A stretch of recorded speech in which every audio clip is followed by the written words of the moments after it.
Hello friends, welcome back to our YouTube channel Tech and Cryptos. Today in this video let's learn about how to delete a theme in Canva. So let's get started. At first let's get into Canva app. So here it is. Now we need to click on this three-line icon in the top left corner. So let's tap on this. Now click on your profile over here. Now click on account settings.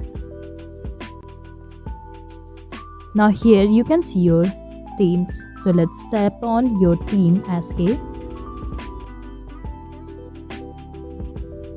Now click on theme details over here.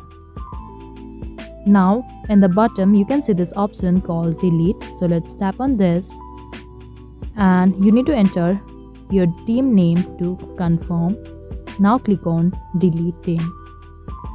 So this is how you can delete a theme in Canva. I hope you liked the video. Please do like and subscribe. Thanks for watching.